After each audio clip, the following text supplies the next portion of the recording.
Welcome to GS explorer.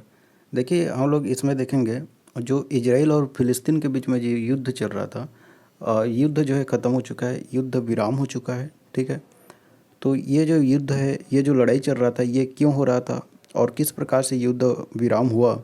ठीक है, इन सब के बारे में इसमें देखेंगे और इस युद्ध विराम में किसकी भूमिका महत्वपूर्ण थी। तो इन सब चीज़ों के बारे में देखा जाएगा। जो अपडेट है, जो क्या डेवलपमेंट हुआ है इजराइल और फिलिस्तीन के मध्य संघर्ष में, इसके बारे में देखा जाएगा। लेकिन इजराइल और फिलिस्तीन के मध्य जो युद्ध विराम हुआ है, किस प्रकार से युद्ध विराम हुआ और किस प्रकार से युद्ध का शुरुआत हुआ था, उसके बारे में हम लोग देखेंगे।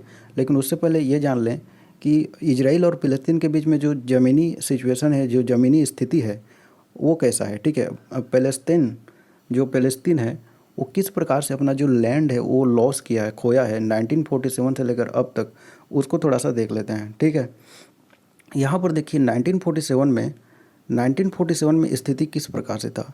जो वाइट वाला है ये आपका यहूदी है, यहूदियों का जगह था।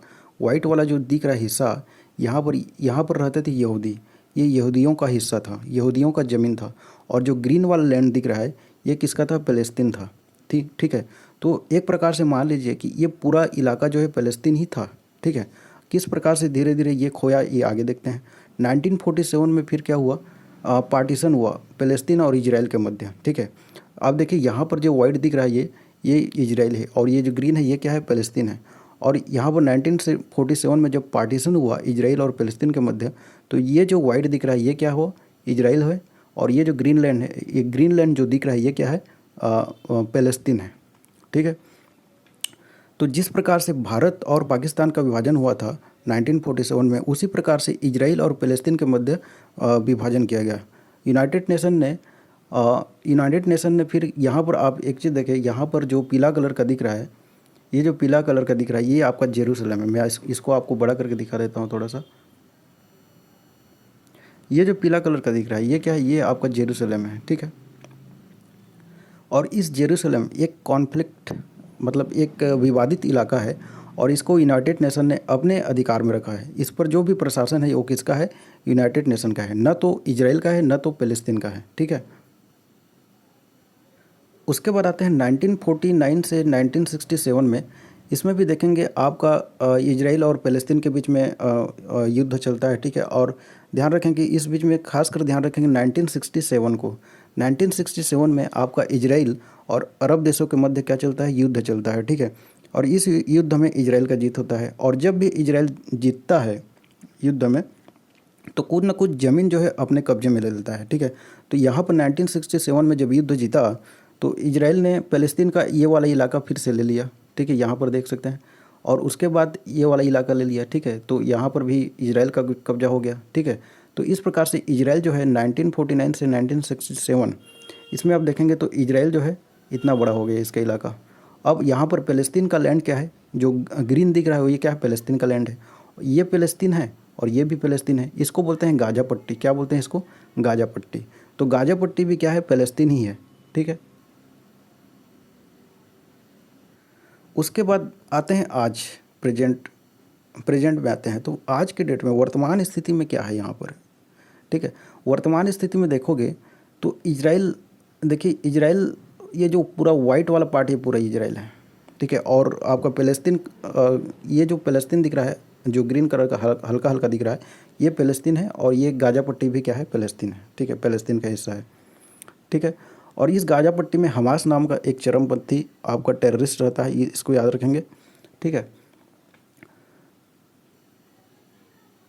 अब आप सोचेंगे वर्तमान स्थिति में ये फ़लस्तीन की स्थिति ऐसा क्यों है। ठीक है, पहले तो ऐसा था। ठीक है, लेकिन 1967 के बाद भी फ़लस्तीन और इजराइल के बीच में कॉन्फ्लिक्ट हुए हैं छोटे छोटे, और उस कॉन्फ्लिक्ट में इजराइल ने फ़लस्तीन को हराया है। और उसमें जब भी मैं बता दूं, कोई भी कॉन्फ्लिक्ट होता है इजराइल के साथ फ़लस्तीन का, तो इजराइल ही जीतता है और उसमें भूमि को जो है कब्जा कर लेता है। ठीक है, तो उसके बाद भी कब्जा किए हैं और इस प्रकार से स्थिति हो गया है। ठीक है, तो आज के डेट में देखोगे तो ये पूरा फ़लस्तीन है। अब सॉरी, ये पूरा क्या है, आपका इजराइल है। ठीक है, ये पूरा क्या है, इजराइल है। ठीक है, 1947 में ये पूरा क्या था, फ़लस्तीन था। और इस फ़लस्तीन को पूरी तरह से रिप्लेस कर दिया है आज के डेट में किसने? इजराइल ने। आप देख सकते हैं इस प्रकार से, ठीक है। और ये है गाज़ा पट्टी और इसको बोलते हैं वेस्ट बैंक। इसको क्या बोलते हैं? West Bank.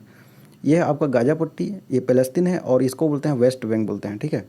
और ये सब और ये पूरा क्या है? ये वाइट वाला लैंड जितना भी दिख रहा है ये क्या है? इजराइल है।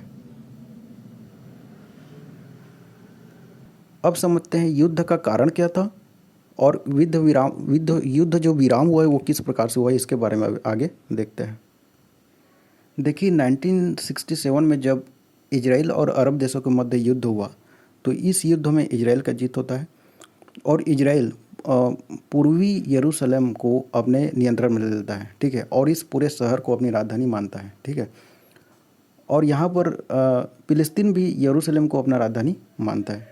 देखिए एक बार इसको फिगर में देखिए 1947 में जब पार्टीशन हुआ था इजराइल और फ़िलिस्तीन के मध्य, तो ये जो आपका जेरूसलम था इस पर प्रशासन किसका था? इस पर प्रशासन था यूनाइटेड नेशन का, ठीक है। उसके बाद 1967 में जब वार जीतता है इजराइल, तो यहाँ पर का कुछ हिस्सा, ज़मीन का कुछ हिस्सा भी जीत लेता है और यरूशलेम आ जाता है आपका बॉर्डर में, किसका? फ़लस्तीन और इजराइल का। और इस पर कंट्रोल कर लेता है कि कौन? इजराइल कर लेता है। और इजराइल इसको पूरा अपना क्या मानता है? पूरा यरूशलेम को अपना शहर मानता है और फ़लस्तीन भी यरूशलेम को अपना शहर मानता है। अब यहाँ पर देखिए इस यरूशलेम में एक इलाका है जिसको बोलते हैं शेख जर्रा। क्या बोलते हैं? शेख जर्रा। इस शेख जर्रा वाले इलाका में एक फ़िलिस्तीन परिवार रहता था। इस फ़िलिस्तीन परिवार को इजराइल जो है निकालने का आदेश दिया, यहाँ से हटाने का आदेश दिया और यहीं से फिर प्रदर्शनकारी और पुलिस के मध्य क्या हुआ? झड़प स्टार्ट हुआ। इसके बाद देखिए 7 मई को अल अस्का मस्जिद के पास जो है यहूदी और अरब मतलब कि फ़िलिस्तीन और इजराइल के मध्य, इजराइल के जो लोग हैं, फ़िलिस्तीन के जो लोग हैं, उनके मध्य एक झड़प होता है, ठीक है। बाय द वे बता दूं मैं, अल अस्का मस्जिद जो होता है, अल अस्का जो मस्जिद है, अल अस्का मस्जिद, ये इजराइल और फ़िलिस्तीन दोनों के लिए एक पवित्र स्थल है, ठीक है। आपको इसको फिगर में दिखाता हूँ।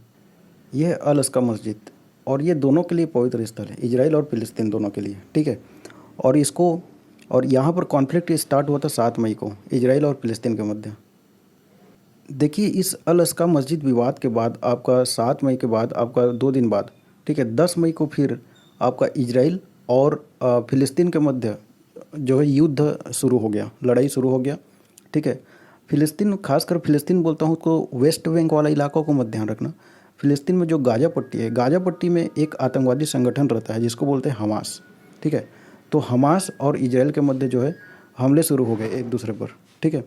और इस हमले में बताया जाता है कि गाज़ा पट्टी में जो है 232 लोगों का मृत्यु हुआ। हमास का कहना है कि इसमें 100 औरतें और बच्चे हैं, ठीक है। जबकि इजराइल बोलता है कि नहीं, ये सब गलत है, हमने 150 आतंकवादियों को मारा है, ठीक है। हमास जो है अपने जो मौत के आंकड़े हैं, अपने लोगों के जो मौत के आंकड़े हैं, इसको दिखाता नहीं है, ठीक है। तो हमास के अनुसार यहाँ पर 232 लोगों का जान जा चुका है। वही आप देखें इजराइल के अनुसार, इजराइल बताता है कि हमास के हमले से 12 लोगों का मृत्यु हुआ इजराइल में, ठीक है, जिसमें 2 बच्चे शामिल थे, ठीक है। और आप जानते हैं कि इस 12 लोग में एक भारतीय महिला भी थी, ठीक है। इसके बारे में आपने न्यूज़ में देखा होगा। इजराइल में हमास ने 4000 रॉकेट दागे। कितना रॉकेट दागे? इजराइल का कहना है कि 4000 रॉकेट दागे और 4000 रॉकेट में 90% रॉकेट को जो है इजराइल ने क्या कर दिया? नष्ट कर दिया, ठीक है। आप सोचेंगे कि 4000 रॉकेट दागे हमास ने और उसके बावजूद भी इजराइल में 12 लोगों का मृत्यु हुआ, ठीक है, जबकि ज़्यादा मृत्यु होना चाहिए था, ऐसा लगेगा, लेकिन नहीं। देखिए इजराइल के पास एक मिसाइल विरोधी सिस्टम है जिसको बोलते हैं आयरन डोम। इसको क्या कहा जाता है? आयरन डोम। ये जो आयरन डोम है इसको इजराइल और अमेरिका दोनों ने मिलकर बनाया है और इजराइल इसको बहुत पहले से उपयोग करता आ रहा है। 2010-11 से खासकर इसका उपयोग हो रहा है, ठीक है, आयरन डोम का। और ये जो आयरन डोम है ये हमास के द्वारा दागे गए जितने भी मिसाइल होते हैं उसको नष्ट कर देता है, हवा में ही नष्ट कर देता है और इस प्रकार से इजराइल को पूरी तरह से क्या करता है? प्रोटेक्ट करता है, ठीक है। तो आयरन डोम के बारे में आपने बहुत सारा न्यूज़ देखा होगा, न्यूज़ में ये सब चल रहा है आयरन डोम के बारे में, ठीक है। तो इसके बारे में ज़्यादा नहीं जाते, बस इतना जान लीजिए कि हमास के द्वारा जो दागे गए मिसाइलों को ख़त्म कौन करता है? तो आयरन डोम। तो ये तो इजराइल और फ़िलिस्तीन के मध्य, फ़िलिस्तीन खासकर हमास के मध्य, हमास और इजराइल के मध्य जो युद्ध किस प्रकार से छिड़ा, ठीक है, और युद्ध में किस प्रकार से नुकसान हुआ, कितना नुकसान हुआ, उसके बारे में देख लिए, ठीक है। अब इसके बाद क्या हुआ, दोनों के मध्य युद्ध विराम हो चुका है। अब यहाँ पर देख सकते हैं दोनों के मध्य क्या हुआ है, इजराइल फ़िलिस्तीन संघर्ष विराम लागू हो चुका है, ठीक है। और इसमें हमास ने कहा कि नेतन्याहू हारे और इजराइल बोल रहा है कि हमें इससे लाभ हुआ, ठीक है। देखिए दोनों एक दूसरे को बढ़ा चढ़ा कर बता रहे हैं अपने आप को, ठीक है, लेकिन हमें नहीं पता कि इससे किसको क्या मिला, ठीक है, लेकिन इससे इतना पता है कि आम जनता को सफ़र करना पड़ा है। अब देखते हैं युद्ध विराम किस प्रकार से हुआ। देखें इसमें आपका एक महत्वपूर्ण भूमिका तो आपका अमेरिकी राष्ट्रपति जो बाइडन का है, ठीक है। देखिए इजराइल के प्रधानमंत्री हैं बेंजामिन नेतन्याहू, ठीक है, और अमेरिकी राष्ट्रपति जो बाइडन, दोनों के मध्य फ़ोन से बात हुआ, ठीक है। युद्ध हमले में कमी लाने की बात हुई और इस प्रकार से इस पर प्रभाव पड़ा, युद्ध विराम हुआ, ठीक है। और मिस्र कतर संयुक्त राष्ट्र में भी इस पर प्रमुख भूमिका निभाई, मध्यस्थता कराने में हमास और इजराइल के मध्य। साथ में देखिए मिस्र के जो राष्ट्रपति हैं अब्दुल फतह अल सीसी ने इजराइल और फ़िलिस्तीन क्षेत्र में जो युद्ध वाले क्षेत्र है वहाँ पर 2 सुरक्षा प्रतिनिधि मंडलों को भी भेजा था, दोनों के मध्य मध्यस्थता कराने के लिए। ये सरकारी टीवी के अनुसार है वहाँ का, ठीक है। तो ये सब रीजन है और साथ ही साथ इसका तो एक अंतर्राष्ट्रीय दबाव बनता ही जा रहा था, जिसके कारण युद्ध विराम हुआ। संघर्ष विराम के बाद देखिए स्टेटमेंट आना लाजमी है, ठीक है। इजराइल के एक रक्षा मंत्री हैं जिनका नाम क्या है, बेनी गैट्स। इनका कहना है कि अभूतपूर्व सैन्य लाभ हुआ, ठीक है, वही जो हमने पहले देख चुका है। इस प्रकार से दोनों एक दूसरे को बड़ा चढ़ाकर बातें करने लगे हैं, ठीक है। और इसमें हमास का कहना है कि बेंजामिन नेतन्याहू का हार हुआ और फ़िलिस्तीन लोगों का क्या हुआ, जीत हुआ।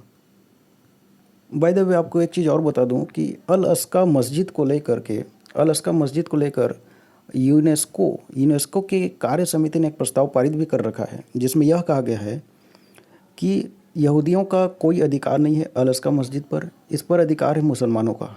यहूदियों का कोई भी ऐतिहासिक संबंध नहीं है इस पर, ठीक है। जबकि यहूदी बोलते हैं, इजराइल वाले बोलते हैं कि अल अक्सा मस्जिद जो है यहूदियों का टेम्पल माउंट है। क्या है? Temple mount. तो हमने देखा इजराइल फ़िलिस्तीन कॉन्फ्लिक्ट के बारे में, जिसमें हमने देखा कि किस प्रकार से युद्ध जो स्टार्ट हुआ और किस प्रकार से संघर्ष विराम हुआ, ठीक है। संघर्ष विराम होने के बाद भी इजराइल और फ़िलिस्तीन एक दूसरे पर अभी भी आरोप लगा रहे हैं, एक दूसरे पर हमले का आरोप लगा रहे हैं।